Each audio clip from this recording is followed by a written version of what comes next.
This is DD India. You're watching the Defense Dynamics, and I'm Danveer Singh from New Delhi.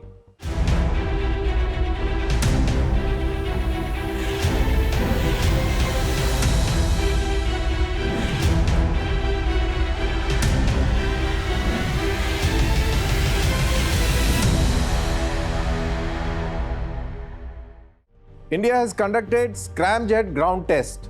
So what does that mean? We'll explain. Also in the program, we'll tell you the significance of HDW submarine deal. And also we'll tell you all about India's quasi-ballistic missile Pralay. And most amazingly, why World Directory of Military Aircraft places Indian Air Force way above the Chinese Air Force. It's an interesting analysis that you should not miss as we compare the two air forces.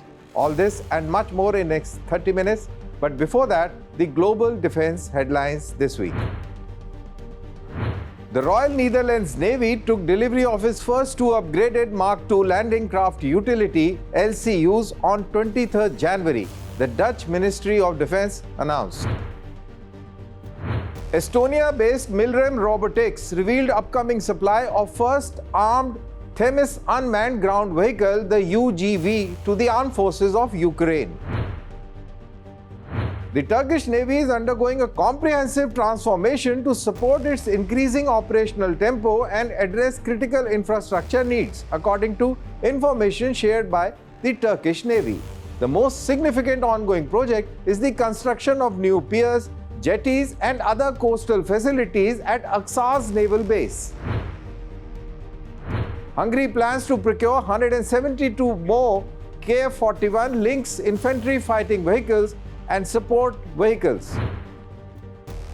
Japan Ministry of Defense is working to finalize a contract with General Atomics Aeronautical Systems, including to procure MQ-9 Sea Guardian remotely piloted aircraft for Japanese Maritime Self-Defense Force.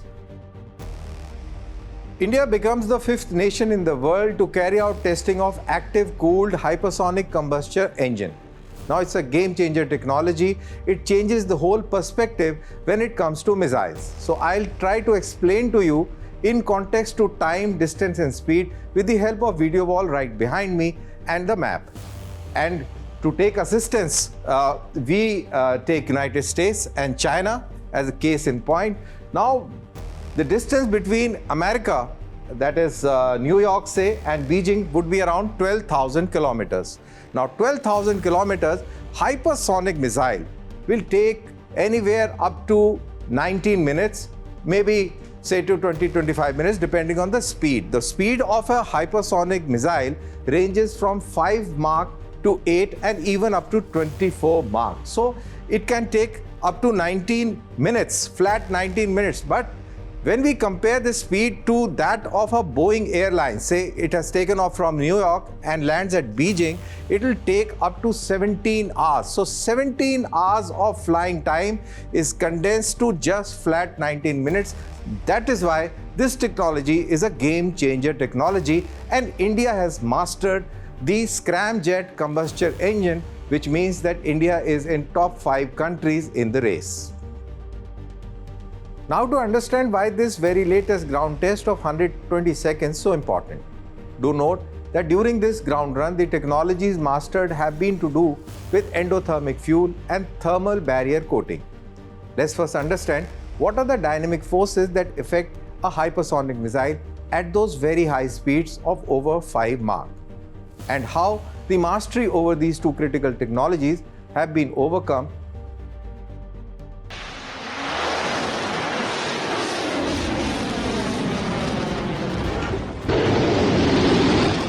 A major fillip to India's pursuit of true blue hypersonic missiles, the Defense Research and Development Organization has successfully carried out a cutting-edge active cooled scramjet combustor engine ground test for a duration of 120 seconds for the first time. The indigenous development of endothermic scramjet fuel, a first in India jointly developed by DRDO and the industry, is central to this breakthrough. It should be noted that when an hypersonic missile travels below 30 kilometers of ceiling at speeds more than sound, it generates a lot of heat on its surfaces, ranging from 1400 degrees centigrade to up to 2000 degrees centigrade.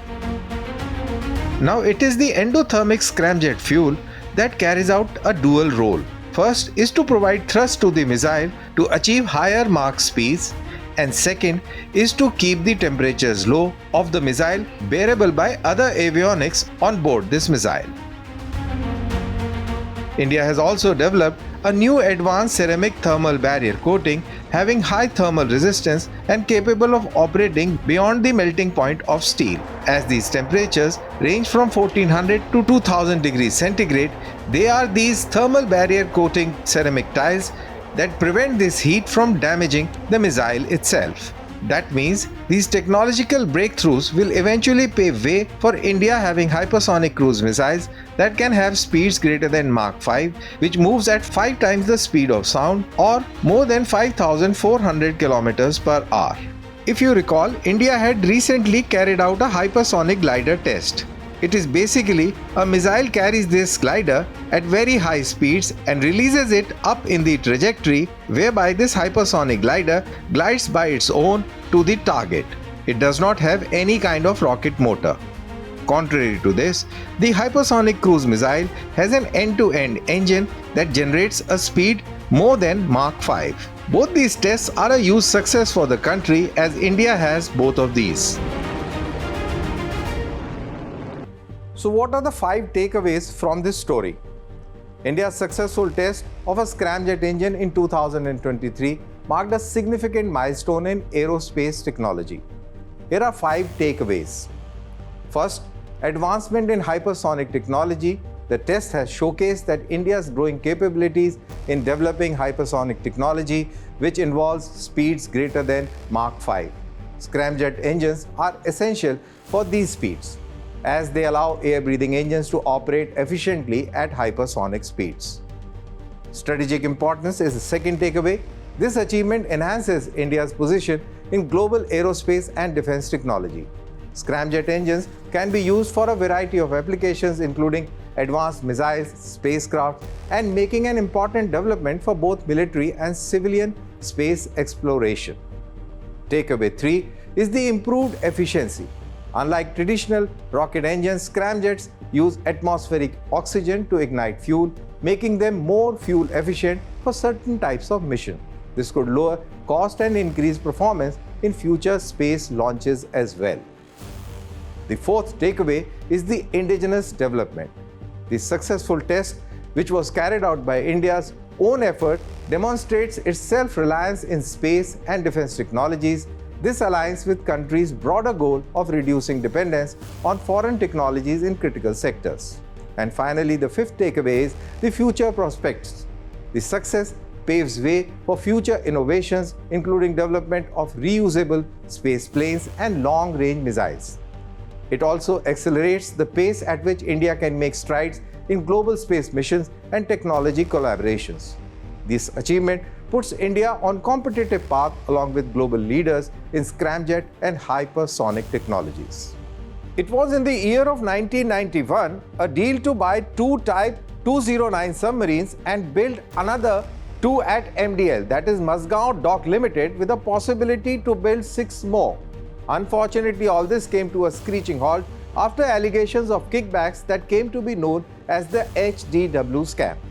It has taken nearly half a century to get back to HDW and later the TKMS to get the state-of-art diesel-electric submarines for the Indian Navy as it grapples with dwindling submarine strength amid growing strategic challenges of the Indian Ocean region.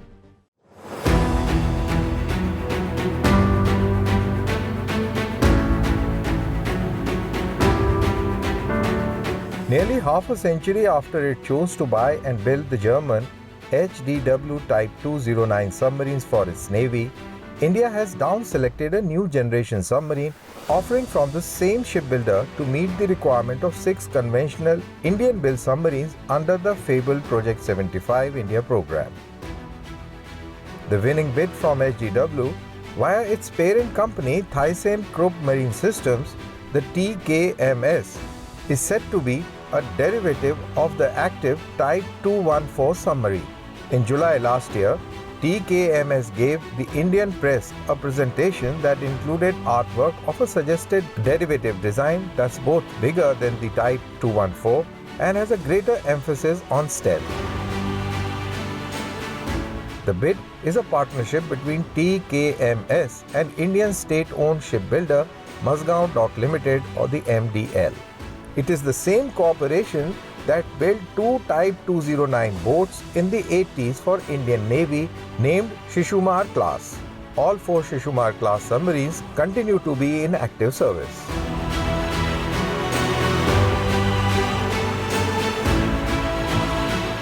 The Indian government's choice isn't a big surprise.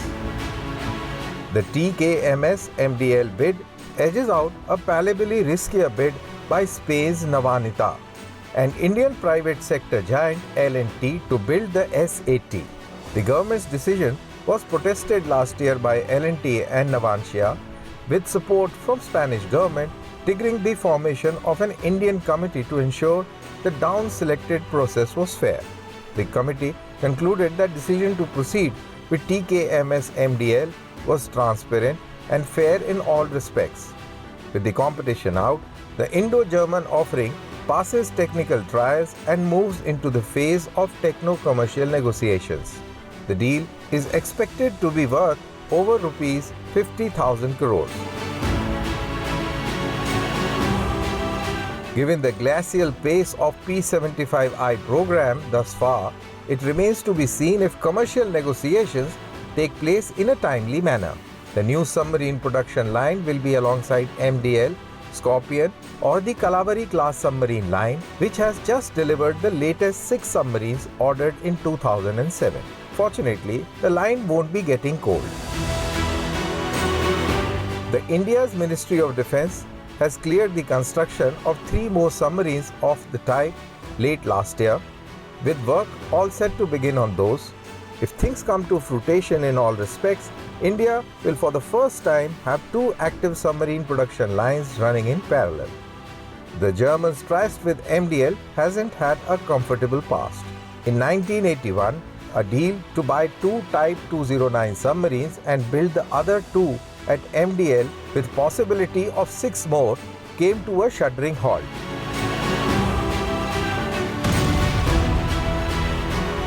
This was due to familiar allegations of commissions kickbacks that came to be known as the HDW scam.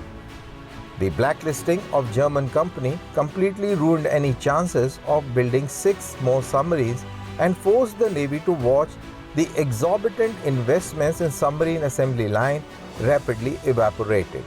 In signature irony, allegations of corruption petered out, with the accused entities receiving clean chits and later being cleared to do business once again with India.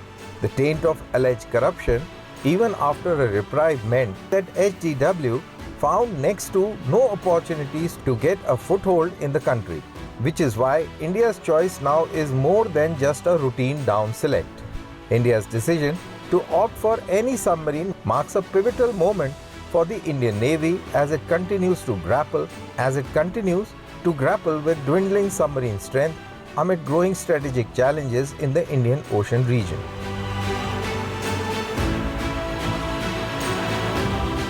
There's likely a decade till the first boat comes online, but act of selection at least reflects rare substantive forward movement on a program that has trudged uncertainty over a decade.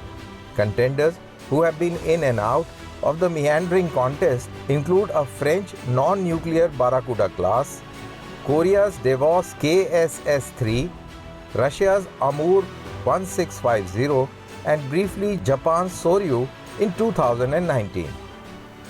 Russia pushed the Indian government to scrap Project 75 India and simply award the contract to the Russian bid. India's submarine arm is in urgent need for modernization.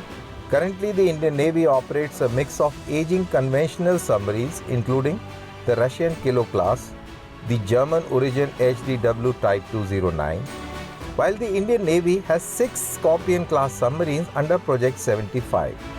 Delays in delivery and limited numbers have left a critical gap. Against an optional requirement of 24 submarines, India has fewer than 20 operational boats, with many nearing the end of their service lives. The Type 214 submarine is a modern diesel-electric platform equipped with advanced air-independent propulsion technology which significantly enhances its underwater endurance and stealth capabilities. A modern enlarged derivative of the Type 209 of the type will likely sport even greater capabilities. This makes it ideal for operations in the Indian Ocean region, where long endurance patrols and covert surveillance are critical. The AIP technology has been a steady focus area in the new program. The strategic ramifications of this shortfall are significant. India faces the twin challenges for securing its vast maritime interests and countering the expanding naval presence of China and Pakistan. The Chinese Navy has made significant strides in building a modern submarine fleet, including nuclear-powered boats capable of extended deployment in the Indian Ocean region. Pakistan too has been upgrading its submarine capabilities with Chinese assistance. India's lagging underwater strength risks creating vulnerabilities in this high-stakes maritime chessboard. Last year, the Indian government cleared a homegrown project to design and build India's first nuclear-powered attack submarines.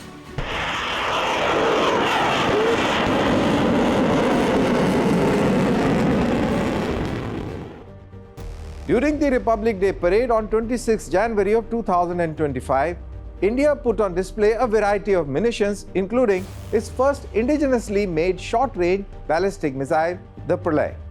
It is a surface-to-surface tactical missile and has been developed by Defense Research and Development Organization. This missile has a range in excess of 400 kilometers. Pralay adds to India's arsenal of BrahMos and Prahar missiles.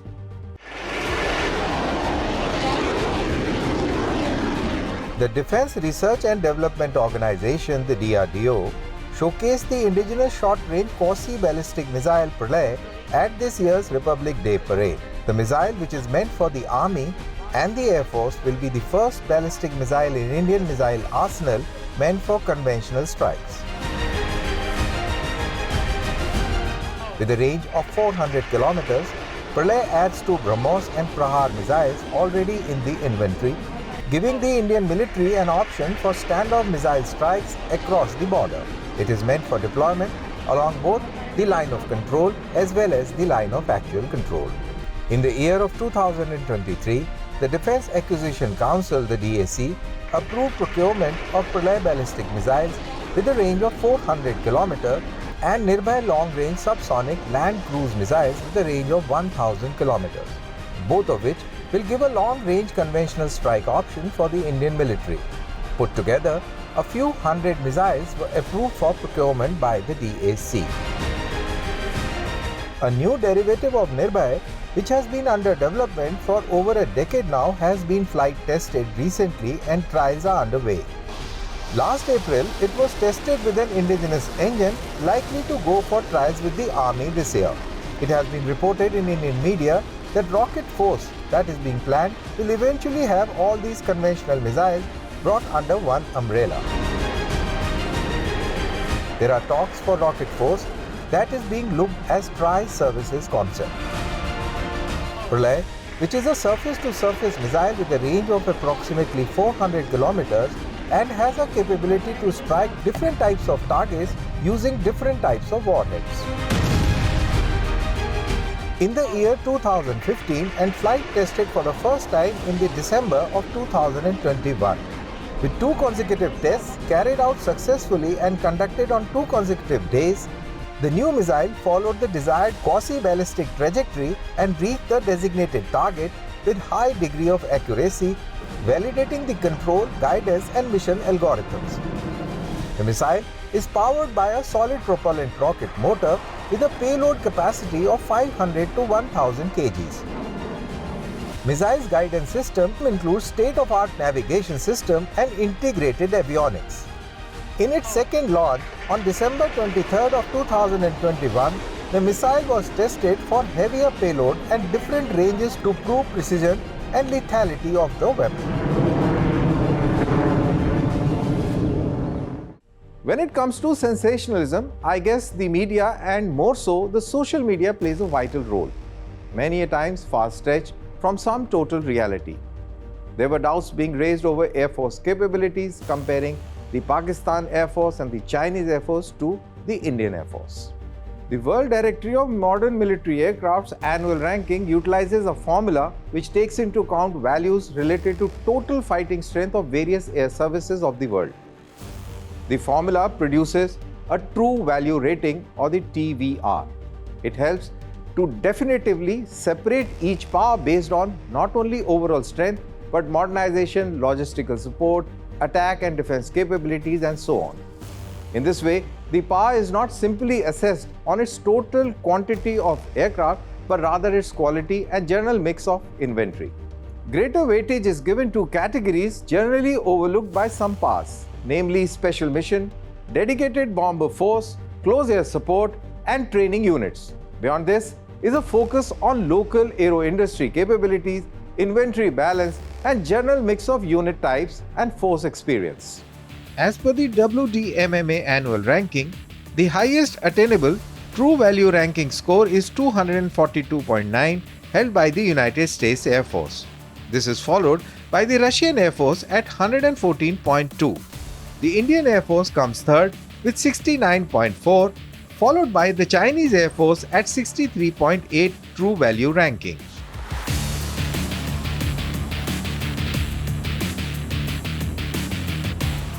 The comparison between the Indian Air Force and the Chinese Air Force, officially known as People's Liberation Army Air Force, the PLAAF, is critical with strategic importance. Both nations are rising global powers with robust military ambition, and their air forces play a pivotal role in defining their military capabilities.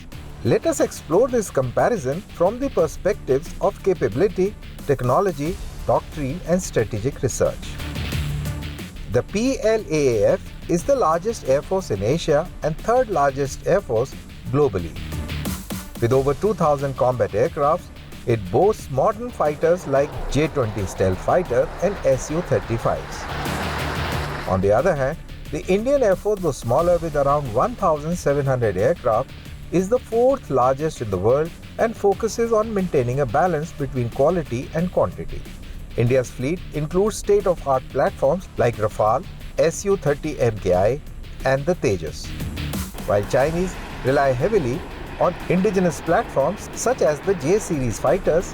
While China's numerical superiority is evident, the quality of Indian pilots, rigorous training, and combat experience often gives Indian Air Force an operational edge.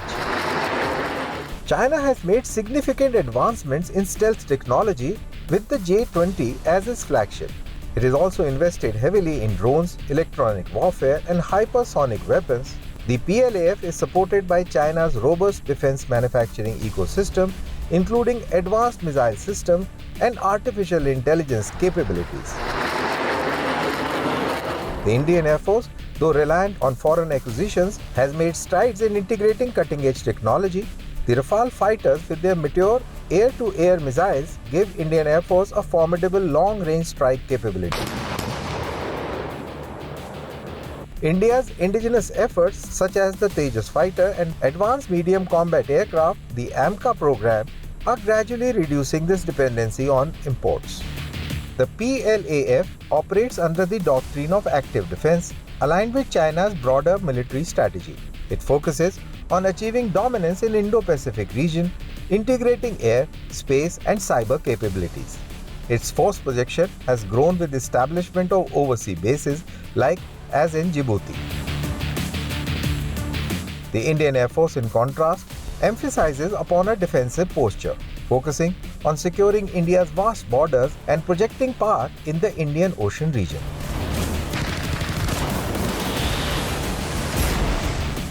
India's ability to rapidly deploy its air assets, as seen in the Balakot airstrikes of year 2019. This showcased its readiness and tactical adaptability. India faces unique geographic challenges with its adversaries, China and Pakistan sharing extensive and challenging borders. Himalayan terrain requires the Indian Air Force to maintain high altitude readiness and operate from advanced landing grounds. China's advantage lies in its extensive infrastructure along the Tibetan Plateau, enabling rapid deployment. However, the high-altitude terrain imposes limitations on payload and operational range for both the sides. India's strategic partnership with countries like the United States, France, and Israel have bolstered its defense capabilities. The purchase of platforms like Rafale, Apache helicopters, and advanced radars reflects this cooperation. The Quad partnership also strengthens India's strategic position. China, on the other hand, leverages its domestic capabilities and partnership with countries like Russia. However, its assertive policies in South China Sea and along the line of actual control have led to growing regional tensions. While the PLAAF outpaces the Indian Air Force in terms of number and rapid modernization, the Indian Air Force's strength lies in its adaptability, superior training, and operational experience. The strategic comparison highlights that air power is not merely about numbers, but also about the ability to use resources effectively in alignment with national objectives. As we look to the future, the balance between Indian Air Force and the Chinese Air Force will be shaped not just by technological advancements but also by the geographical landscape, alliances, and the will of the people who serve in these forces. With this, we come to the end of this episode. See you next week with new stories and their analysis. Thanks for watching, and do post your comments on social media with #DD with Danveer. Goodbye and take care.